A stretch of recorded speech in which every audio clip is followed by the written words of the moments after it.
2-0 robot 2-0 বিস্তারিত movie সারাংশ ভূমিকা 2-0 যা রোবট 2-0 নামেও পরিচিত হল 2018 সালের একটি ভারতীয় তামিল ভাষার সায়েন্স ফিকশন অ্যাকশন চলচ্চিত্র যা এস শঙ্কর দ্বারা পরিচালিত এবং সুভাষকরণ অলিরাজাহ এর ব্যানারে লাইকা প্রোডাকশনস দ্বারা প্রযোজিত। এটি 2010 সালের ব্লকবাস্টার এন্থিরান রোবট এর সিকুয়েল এবং এতে রজনীকান্ত ডক্টর ভাসীগরণ এবং রোবট চিট্টি হিসাবে তার দ্বৈত ভূমিকায় অভিনয় করেছেন। অক্ষয় কুমার এবং অ্যামি জ্যাকসন গুরুত্বপূর্ণ ভূমিকায় রয়েছেন। চলচ্চিত্রটি একটি উচ্চ-অক্টেন সাই-ফাই থ্রিলার যা কৃত্রিম বুদ্ধিমত্তা, পরিবেশ সংরক্ষণ এবং প্রযুক্তির নৈতিক প্রভাবগুলি অন্বেষণ করে। যুগান্তকারী ভিজ্যুয়াল ইফেক্ট, একটি আকর্ষক গল্পরেখা এবং উজ্জ্বল অভিনয়ের সাথে 2-0 সবচেয়ে ব্যয়বহুল এবং দৃষ্টিনন্দন ভারতীয় চলচ্চিত্রগুলির মধ্যে একটি হয়ে উঠেছে। প্লট সারাংশ 1 সেটিং এবং ভূমিকা চলচ্চিত্রটি একটি ভবিষ্যৎ বিশ্বে সেট করা হয়েছে যেখানে মোবাইল ফোন মানুষের জীবনের একটি অবিচ্ছেদ্য অংশ হয়ে উঠেছে।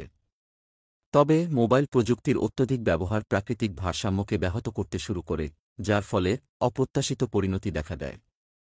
গল্পটি শুরু হয় একাধিক অদ্ভুত ঘটনার মাধ্যমে যেখানে লক্ষ লক্ষ মোবাইল ফোন মানুষের হাত থেকে রহস্যজনকভাবে অদৃশ্য হয়ে আকাশে উড়ে যায়। এই ঘটনাটি ব্যাপক আতঙ্ক এবং বিশৃঙ্খলা সৃষ্টি করে, কিন্তু কেউই এর পিছনের কারণ ব্যাখ্যা করতে পারে না। 2 খলনায়কের পটভূমি চলচ্চিত্রটি পক্ষীরাজন অক্ষয় কুমার এর সাথে পরিচয় করিয়ে দেয়, একজন পক্ষীবিদ এবং পরিবেশ কর্মী যিনি মোবাইল টাওয়ার থেকে নির্গত বিকিরণের পাখিদের উপর ক্ষতিকর প্রভাব নিয়ে গভীরভাবে উদ্বিগ্ন। তার প্রচেষ্টা সত্ত্বেও তার উদ্বেগগুলি সরকার এবং টেলিকম কোম্পানিগুলি দ্বারা উপেক্ষা করা হয়। দুর্ভাগ্যবশত বিকিরণের ক্ষতিকর প্রভাব থেকে পাখিদের রক্ষা করার চেষ্টা করতে গিয়ে পক্ষীরাজন তার জীবন হারায়। তবে তার আত্মা পাখিদের শক্তির সাথে মিশে যায়, তাকে মোবাইল ফোন এবং অন্যান্য ইলেকট্রনিক ডিভাইস নিয়ন্ত্রণ করতে সক্ষম একটি শক্তিশালী পঞ্চম শক্তি সত্তায় রূপান্তরিত করে। প্রতিশোধের ইচ্ছায় চালিত হয়ে পক্ষীরাজন মানবতার বিরুদ্ধে যুদ্ধ ঘোষণা করে, বিশেষভাবে পরিবেশ ধ্বংসের জন্য দায়ী ব্যক্তিদের লক্ষ্য করে। 3 সংকট বৃদ্ধি পক্ষীরাজনের আক্রমণ আরও তীব্র হয় এবং সরকার তাকে থামাতে অক্ষম হয়। হতাশায় তারা ডক্টর ভাসীগরণ রজনীকান্ত এর কাছে সাহায্য চায়, যিনি চিট্টি উন্নত হিউম্যানয়েড রোবট তৈরি করেছিলেন। তবে প্রথম চলচ্চিত্রের ঘটনাবলীর পর চিট্টিকে তার বিপজ্জনক ক্ষমতার কারণে ভেঙে ফেলা হয়েছিল। অনিচ্ছায় ডক্টর ভাসীগরণ নতুন হুমকি মোকাবেলা করার জন্য চিট্টিকে পুনরায় সংযোজন করতে সম্মত হন। চিট্টিকে পুনরুজ্জীবিত করা হয় এবং সংস্করণ 2.0 এ আপগ্রেড করা হয়, যা তাকে আগের চেয়ে আরও শক্তিশালী এবং বুদ্ধিমান করে তোলে।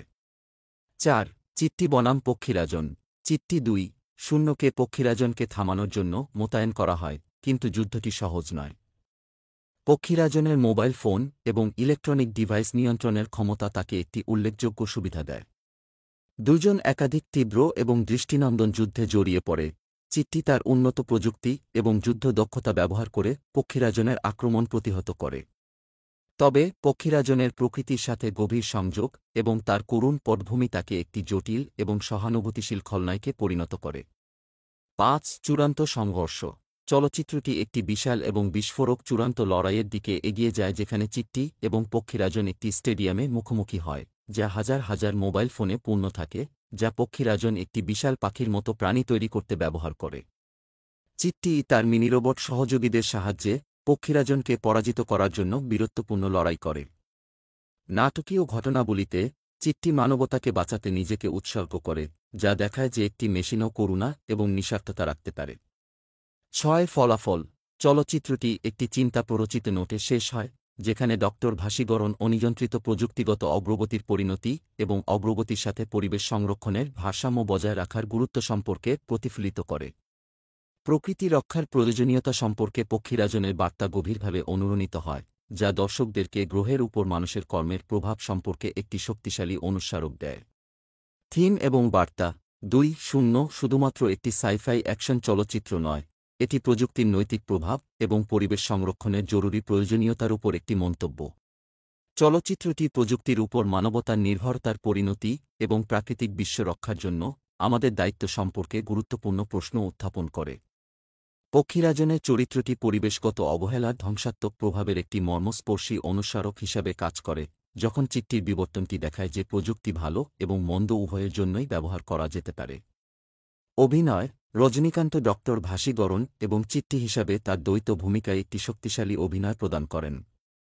চিট্টি 2-0 এর চরিত্রায়নটি ক্যারিশম্যাটিক এবং আবেগপ্রবণ, যা একজন অভিনেতা হিসাবে তার বহুমুখিতাকে প্রদর্শন করে।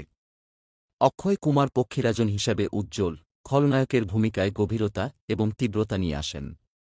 পঞ্চম শক্তি সত্তায় তার রূপান্তরটি ভয়ঙ্কর এবং করুণ, যা তাকে ভারতীয় সিনেমার অন্যতম স্মরণীয় খলনায়কে পরিণত করে। অ্যামি জ্যাকসন নীলা একজন হিউম্যানয়েড রোবট সহকারী হিসাবে অভিনয় করেন এবং চলচ্চিত্রটিতে মাধুর্য এবং হাস্যরস যোগ করেন। পরিচালনা এবং ভিজুয়াল ইফেক্ট এস শঙ্করের পরিচালনা দূরদর্শী, যা অত্যাধুনিক ভিজুয়াল ইফেক্টকে একটি আকর্ষক গল্পরেখার সাথে মিশ্রিত করে।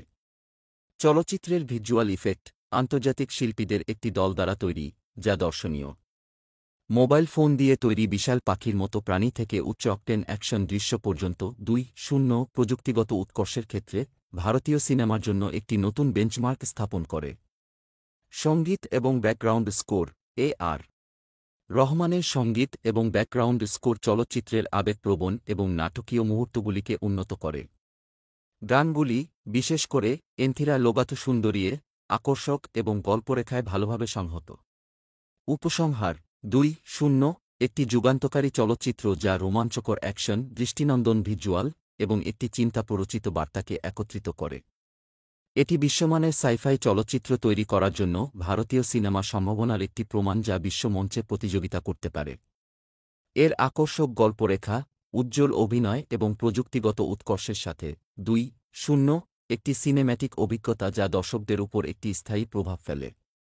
চলচ্চিত্রটি শুধুমাত্র বিনোদন দেয় না, বরং দর্শকদের তাদের কর্মের পরিণতি এবং ভবিষ্যৎ প্রজন্মের জন্য পরিবেশ সংরক্ষণের গুরুত্ব সম্পর্কে চিন্তা করতে চ্যালেঞ্জ করে।